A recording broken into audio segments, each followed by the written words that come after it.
Okay. Hello, everyone. I'm Matt Carvalho, and with me is my guest mayor, Don Grebien of Pawtucket. Matt, thanks. I appreciate you coming out and doing this here, and let's get some information out to the people. I know you had some questions. I'm excited about it. I know when we met, we set this time up, so let's go. All right. Well, thank you. My first question is just, what is it that made you want to get into politics? It's funny because it's a long story. I'll try to make it short. Right? So, as a young kid growing up in Pawtucket in the Fair One district, I really got involved passing out leaflets. As a young kid doing the pizza parties and getting involved with candidates. And I realized at a young age that I really liked the people part of the politics, if you will, and getting involved. And as I got older, and I fell in love with that part of the process. And as I got older, I realized that at the local government we can make a big impact. And having been born and raised in Pawtucket, I thought there were a lot of things that we could do differently, hopefully move our city forward, and that's what we're trying to do. So I think that's my drive. And the other part of it is my mom and dad, mom worked 3 jobs, dad worked 2.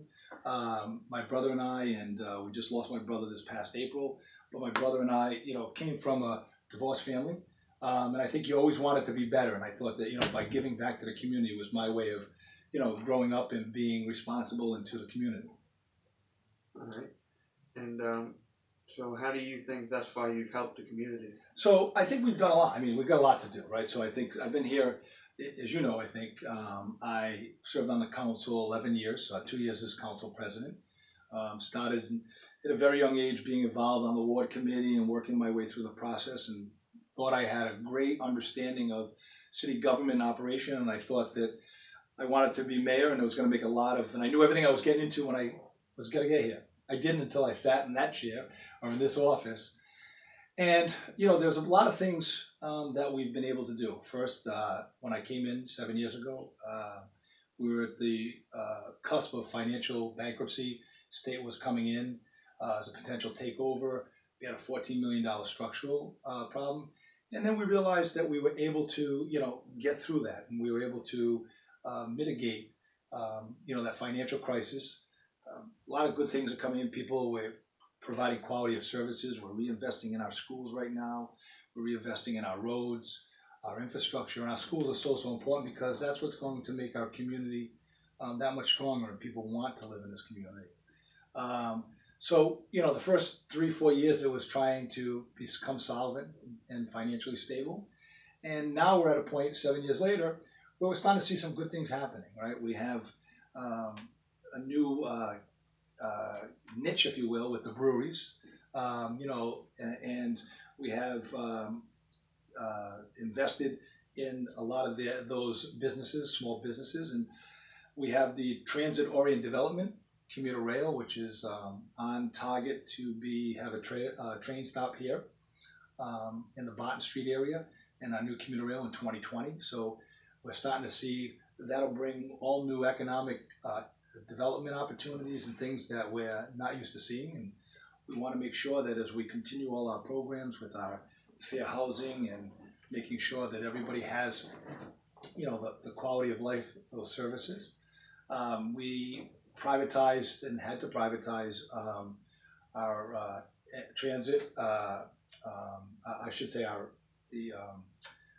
can't even think the trash pickup, and as well as the transfer station. We have private partners that are working on those things, and that was able to save money, and we provided a better service. We are now starting to invest where we had to hold. We're increasing the number of police officers and firefighters, and we're balancing off what we need to do from a public safety aspect. The city is, for the first time, has a full-time, if you will, public safety director. He's holding the responsibilities of director of administration, but really focusing more of his time in on public safety, because that's where it is. I mean, 2 years ago, crime had spiked up a little bit in the summer, and we invested in a lot of the programs from the Nonviolence Institute to community policing, if you will, to put the police officers back on the street. Very exciting that, a few months ago we had our first female chief was sworn in and doing a great job. And so we have a lot of those good things happening. All right, you touched on the train station coming in 2020. Yep. What exactly is the status thus far, and where exactly is it to connect to? Okay. So good. No. Appreciate that question, Matt. So the connection will be between Boston and Providence. We, as a city, as a state, collaborated and had a consultant in, and really focused in on the ridership, because you have to prove that there's a reason and a need, and we've done that. And the state and the city, through the federal government, received a federal grant for the Tiger Grant, and for this TOD, this train stop. So it really connects between Massachusetts and Boston, between Boston rather and Providence, and we believe that it's a natural connection. There's going to be massive ridership. I think the numbers were like 700 a day just today, without any development. And then as you look out and you look around the other communities and other states throughout the country, you see that we have a lot of vacant mill building space over there, and the potential of what that could be, from housing to commercial and with to business with a commuter rail stop would increase that opportunity. We also see longer term. It's on target right now, where the state has gone out for the RFP and for the 30% design in the first step, and they're on target. They're going through the evaluations of the different companies who have submitted the proposals. Probably in early to mid January, they'll be back out. We'll know exactly who it's been awarded to and what the next steps are to keep it on track, if you will, and on time. And so, we see it as a great opportunity for our community to enhance those activities. So again, the other thing that's out there is some talk about the Worcester line coming down as well, and connecting, and Pawtucket and Central Falls being the hub. A lot of the mayors, from Mayor Diosa from Central Falls, Mayor Murray from Cumberland, and Mayor Lombardi from North Providence, all understand the importance that as Pawtucket goes, so do their communities, and vice versa, and we work very well together, so we all understand the value of that partnership. And so there are a lot of potential things that are going to happen because of it. All right, you mentioned the city of Worcester.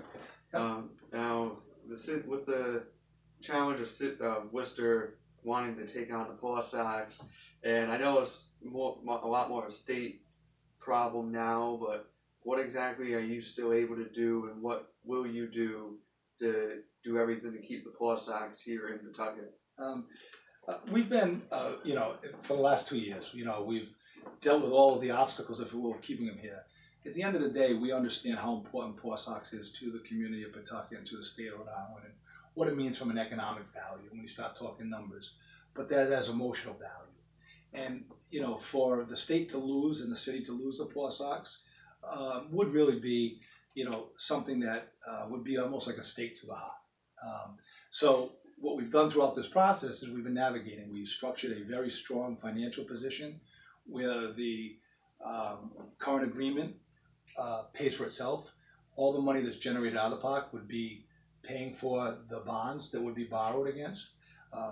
There's a little skepticism out there because of 38 Studios and other things, but we are very confident, and we have been through multiple hearings at the state. The Senate hearing has 7 hearings. The House has had 2. The state, as we sit here today, the Senate will be releasing their report sometime over the next week or so to kind of put out there everything. All the questions that have been asked have been answered. We've provided all that information. So I feel very confident that we sit here, that the process, we've done our due diligence. What we can't control is what the General Assembly does. And for the General Assembly to let the Paw Sox go would be a mistake. So just like any other community, Worcester is, trying to attract them because they understand the value that they have to the community.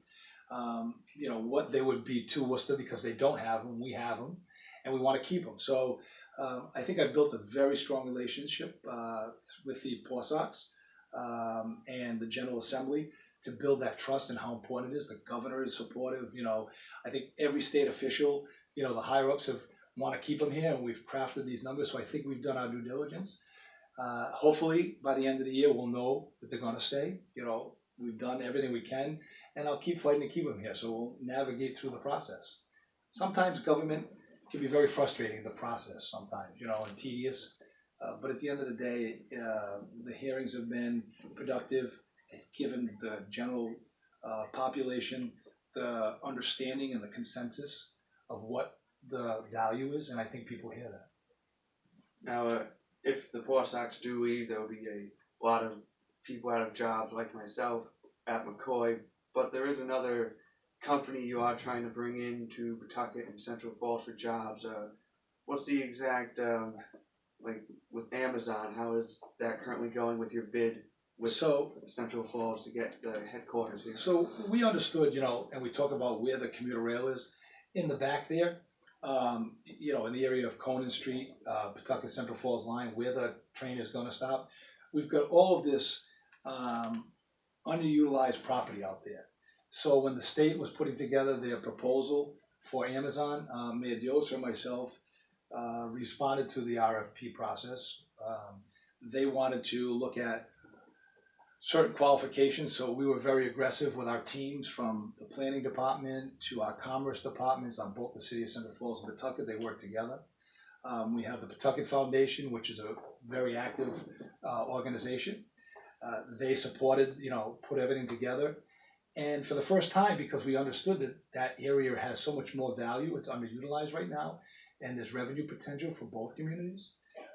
We have the first time ever joint planning commissions between the community of Central Falls and Pawtucket. So having said that, there's a great opportunity for us.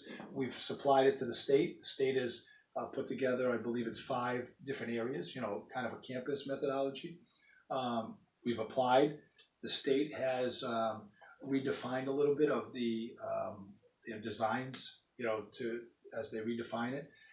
We're hopeful. We understand that it's challenging, but you think about, there's 50,000 jobs and what it would mean to our distressed communities.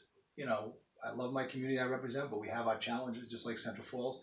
This could be a game changer for all of us. And, there are a lot of factors and investment that will happen because of the Paw Sox, because of the commuter rail, because of an Amazon if they were to come.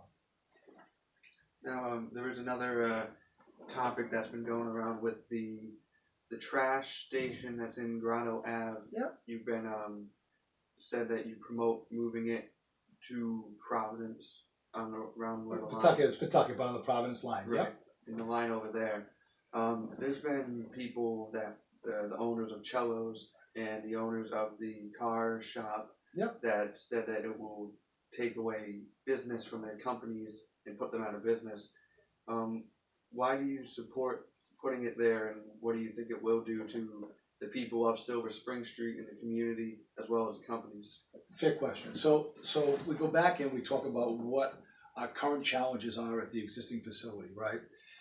We have some DEM and environmental issues at the current facility. The current facility is not conducive to the operation. And so 2 years ago, or 3 years ago actually, we've been out 2.5 maybe years ago.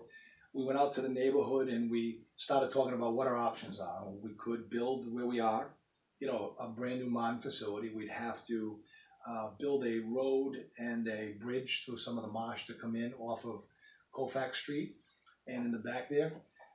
And so as we started to look at this, our costs grew, and it was much more feasible for the city to relocate as opposed to building new and expanding there for multiple reasons. So at that time, at the current site, the road was always anticipated to go exactly where we're talking about today. So they looked at different sites. It has to be an industrial zone site, and they're very, very minimal. We went through all of our industrial sites, that is zoned industrial. We did the pros and cons, needed to be near rail. But the whole process was to relocate it out of Grotto Avenue. At Grotto Avenue, it's right on the residential property.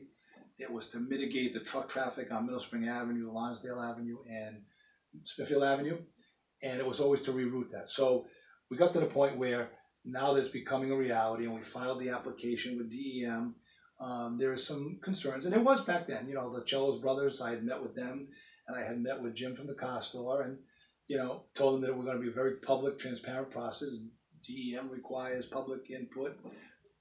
Um, the planning commission who handles it has public process as well as zoning. And we want people to understand it. There is going to be an impact, irregardless. There's an impact on those residents currently. And if we were to increase the tonnage, which we were talking about, at either site, there's going to be an impact. So we tried to push it to where it made sense, where it was the best mitigated, and we identified that site. We're working through, again, one of the things that I did as mayor, and I took for granted that we went out there and we explained it, and then as we went through the process, 2 years went by and there was a void. And so that void filled it with all misunderstandings, rumors, exaggerations, and that falls on me that I didn't go out there and do a good enough job to explain what the needs were and why. And that's what we're doing now. We've been meeting with the elected officials out there. We're meeting with the businesses. Again, we did back then, but because that time delay, we're back out there doing it again. We're trying to make sure that people understand why this is a better location and what the costs are to the city. So I think, there's always going to be opposition because people are afraid of, something new in the neighborhood. And growing up in Fairlawn, I grew up when it was an incinerator. So we have all the ash in the ground, which is DEM issues, environmental issues right now. I'm hopeful that when everybody gets all the facts and the understanding, that calmer heads will prevail, that this is in a much better location. It's away from most residential. There will be access to rail, which is not at the other site, which will reduce the truck traffic. It's going to be an all-enclosed facility. There'll be odor mechanisms put in place, all of that. And we're relocating it from one area to the other. It's not that far away. It's in that same immediate area. But, there are some that are going to be affected. So, unfortunately, those businesses, they would see more traffic coming off of Smithfield Ave because that's where it belongs. That's truck traffic and off the highway. And what it does is it gets that truck traffic off of the residential area in Pawtucket. So, I understand where they're coming from, but I don't believe it's going to be anything near that they're, pushing out there. There are fears. We need to educate people. And at the end of the day, I think it's the right decision for the city. But, we're open to listening. We're going to have that dialogue. Now, another problem in Pawtucket is with the Memorial Hospital. Yeah. It's difficult to predict, but what exactly do you think is the future of Memorial and a local hospital in Pawtucket at all? We talked a little bit about the positive, and that's why we need the Paw Sox. We need CNE to step up and partner with us to keep some form of family medical care, primary care. The process, if you will, which is the Department of Health, there are concerns of that process, meaning that there's limited scope. So about 3 weeks ago, the governor and Mayor Diosa and I worked together and started meeting with, and our team started meeting with Care New England CNE.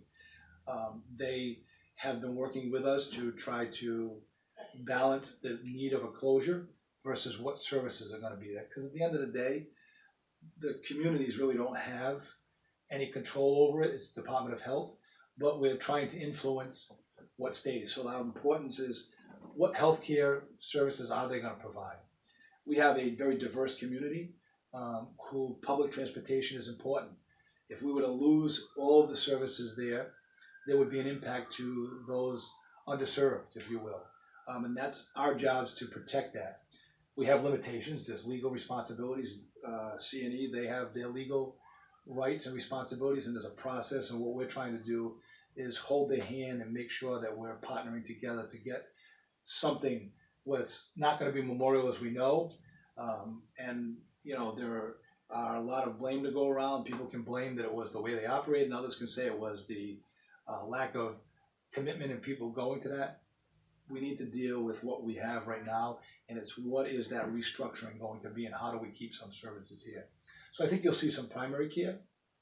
I think you'll see, I'm hopeful that as the discussions go, there's primary care, there's family medical, there's the Brown internship remains, there's some emergency / ambulatory services, And what we're trying to do is get the data that supports what the uses are and the needs are there. So we're, opposed to the hospital closure, because they went from, total closure. Now they're sitting there saying, we want to figure out what those services are, and we want to protect those services for the residents that we serve. All right. Another thing is with winter approaching, what exactly is it that the city as a government and the city as a community can do for the homeless and the shelters for the homeless? We have a lot of programs that we work with different homeless organizations. When it gets to below freezing, we open up all our emergency facilities, below freezing or we lose power. We have federal dollars that come into the community development block grants that we support a lot of the local community food banks as well as the shelters. Pawtucket Soup Kitchen is a big recipient. My wife serves on the board at Pawtucket Soup Kitchen and very involved, to provide those services. I think we need to do more. Been working or talking with, in partnership with the Pawtucket Housing Authority. They're looking at a new model on what they can do to create more of the homeless, if you will, the needs, the rooms on an immediate nature. Had a gentleman we were working with who's unfortunately out there living on the street, getting him into the housing. The challenge is limited resources, and I'm not making excuses. We don't do enough as government. It's dollars, it's cents, and it's providing the care that they need. And I think where we go wrong as a community and as a state and as a country is there's a big social aspect to it and a psychological aspect. We have a lot of veterans that are in our housing authorities, and people from homeless that have come off the street that psychologically they'd much rather live on the street because that's what they're accustomed to, and we don't provide those caretakers and those folks to help them through that, and guide them through that process. But again, we try to do as much as we can with the resources we have. Well, another problem with the winter is the side streets. And when winter comes, the side streets usually take around 2 days to get cleaned. And it's difficult for people to get out and go about their business. What is it that the city can do to make sure the side streets get clean so people can go to their jobs and do things? Yeah. So, when I came in 7 years ago, there was no investment in equipment. We've invested in a lot of new equipment. So we've had our challenges. There are different types of storms, and I tell people this all the time. If the snow comes down and it comes down over a long period of time, and I'm sure you would agree that we plow quickly, right? It's the light snow. It's the heavier trucks that we don't have. So it's those heavy winter storms that we have limited trucks. We've bought new, but we have enough of capacity, and the guys and girls, they go 24/7. They work hard, the men and women there. They're dedicated. It all depends on the type of snowstorm. Again, if it's a light snow and it's a long period of time it comes down, if it comes down quick, we're always behind the 8 ball. And the challenge is we could invest in multiple heavy duty trucks for that one snowstorm that comes down once in a great while. Having said that, we have a great DPW staff. They're much more aggressive now, and they're out there and being responsive. So I think that they'll see, unless we have that, northeaster that comes down in heavy where it's, takes us all out of line. Just recently we had the electrical issue, the lines with the storm we had, and you saw the response that came from DPW with National Grid. National Grid's response wasn't the best, but our DPW staff truly handled it well. So you're starting to see that. Again, it's long-term investment, and it's the commitment from the staff. Now, most of the talk of the problems is gone now. So my next question is, do you plan on running for re-election next year for the office of mayor? So we talk about our challenges, right? And this job is not without challenges, right? I enjoy, as long as the people have me, I would love to stay here. I'm definitely running for re-election. I believe that the city's in a much better position today than it was 7 years ago. And unfortunately, as we're talking today, right, we have our challenges. We could lose the Paw Sox, right, which I have no control over, but I'm doing everything I can to make sure that they stay here in Pawtucket where they belong. Memorial Hospital, right? It's the changing of the medical and the hospital operations. Again, don't have total control over it, but as the mayor, I understand that it impacts our community, and I want to protect those services, and I'm out doing what I can. We've got a lot of good things. We talk about the commuter rail. Snowstorms, I would tell you, you look at, we had one bad year a few years ago, and I think that people will see we're doing, providing more quality of life services from recycling to business recycling, those type of things. So as long as the folks are here, I'm going to be running. I'm running again in next year. I would want to continue to serve them if they will have me. I think that the record will speak for itself. We've shared all of these things and positive things, and I'm optimistic that they're very optimistic that they'll be supportive. And do you think maybe one day you could see yourself running for maybe governor or something like that? I appreciate that, but as people say, never rule it out. That's the politician in us. We say never rule it out. I'm 50. I enjoy this job. I think this is the most rewarding job that anybody could have, where we can positively impact. And it's not faced without challenges, but it's how you deal with it, right? In our lives, it's, everybody meets challenges, has their bad days or their issues. It's how you don't succumb to them and you move forward. So I think that this administration has been very reactive. I bring the business experience. So I never say never to run for state office, but I'd prefer to stay here and continue to provide the services and increase and move our city forward as we're trying to do. And now this next question, I want to apologize ahead of time for asking this. What are your thoughts on Donald Trump's presidency and his administration? In government, I guess is the best way I respect I may not agree with the person that's there, but I respect the presidency, right? I disagree wholeheartedly with almost every decision he's made, but I do respect that presidency, and we understand that he is that president of the United States. And having said that, I'm in total opposition to, I think all of his positions. I didn't support him when he was running for president. So it's very, very challenging. And we here in the state are very blue, very liberal. Some of his stances are in total contrast to what my belief is and what our upbringing was here in Pawtucket. So I have a very difficult time. I try to be respectful, stay off the social media that others don't, and they inflate it. But I do not agree with his agenda. I do not agree with him, but I do respect the office of president, just like people may not agree with me as every decision I make as mayor. But, at the end of the day, I'm here was elected to do a job, and I'm going to continue to do that job. But clearly not a supporter. All right. My next question is, as a mayor, what do you, for like 7 years or so? Yep, so I'm in my 7th year. I'll be, at the end of my term next year, it'll be 8 years, so 4 terms. What do you think has been the biggest and most monumentous thing you've done to contribute to the city? I hope that it's the open and transparentness of the government, the building of the relationships. When I came in, I told you we had our structural deficits, and we had a school committee and a council and a mayor that weren't working together, if you will, in collaboration. While we have our differences and we haven't agreed on everything, I think that we have a much better relationship. And I attribute that to my skill set, that I bring from the private industry. It's about communication. It's about informing. And again, it's not perfect, but I would hope that at the end of the day, if anything, people are going to look at, the city is in a better position. It's never been about me. I make the joke, people say, oh, mayor, and I tell everybody, listen, my name is still Don. I put my pants on the same way, and I try to be as humble as I can, but as mayor, there's a lot of responsibility and weight that we carry, all mayors. It's not just me, it's others, and we have a good network. So I'm really hopeful that people understand the financial challenges we inherited. We've been able to rebuild our reserves and invest in our schools and invest in our roads, that they will look at that. But it's not about patting Don Grebien on the back. It's about really, at the end of the day, knowing that Pawtucket is in a better position, irregardless. It's not about having anything named after you, years ago. That was a legacy issue. It really is about giving back, no matter how people feel at times.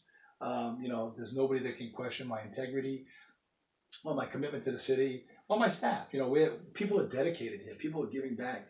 And so, I think that's what I want to be remembered for, is probably, hopefully, being the hardest working mayor, and the staff as well, and moving the city in the right direction. And now, what would you say to a youth that would be interested in politics, and what advice would you give them, and how about would they go do that? So there's a couple things. So last year, about a year or so ago, we started a youth commission. The Boys and Girls Club are running the youth commission, the Mayor's Youth Commission. And what it was done is we're out in all the schools, in the high schools, and we're getting the children involved where they have an ear to understanding, they're getting talked to about and informed about what the process is, but they have a first-hand outreach to the mayor, to the council, and that's important. So I tell you, if you're going to do something, depending, that's a good opportunity. It's always about community. It's get to know your community. Tip O'Neill, and everybody says this all the time, all politics is local. It's getting to know your neighbors. Treat people the way you want to be treated, right? Don't be disrespectful. I mean, there are times that people come at you, in this position, but at the end of the day, to get our youth involved, it's about engaging them, giving them a voice. And really, it truly is about how do you engage them. So we've been able to do that and start to do that. It's never perfect because people shy away. So I would say to them, listen, pick up the phone, email us, instant message. I'm trying to be a little hip with my kids a little bit, the different ways of the technology, but get involved. Reach out to your local, whether it's your council person, whether it's your senator or your rep or your mayor, right? Reach out and get involved. And there are different ways. There are boards and commissions. There's a youth commission, all depends. Depends what you're here, and I give you credit, you're engaging me and putting some stuff on social media and asking me some of the tough questions.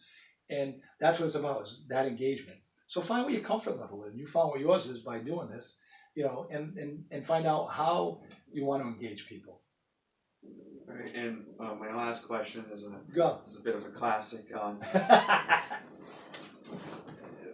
With the issue from, I think it was last year or the year before, what do you think the state slogan of Rhode Island should be? I don't know what it should be. That's not what I get paid to do. One of the things that we did as we went through this process in the city, we kind of got our tagline as join the evolution. We went through this engagement process that, needs to happen. We went through out into the community organizations. We included the artists. We included marketing folks to really sit down and have a conversation and dialogue. I really don't know what the state should be. I think it's got to be a positive message. Pawtucket, we went back to join the evolution because it's where the Industrial Revolution started with Slater Mill. And we have our national park, that in the last year is, the most recent national park. We've got the potential of that ballpark. So we tied it back to where we came from. So it's kind of remembering who you are, where you came from. I'm not even going to venture a guess on the state, but we're happy with Join the Evolution here in Pawtucket. And it's a balance, right? Because, there are different opinions, and there's no wrong opinion. It's trying to build that census, if you will. And we're able to do that in Pawtucket. All right, well, I want to say thank you very much for this interview. Always a pleasure, my friend. Anytime. Thank you.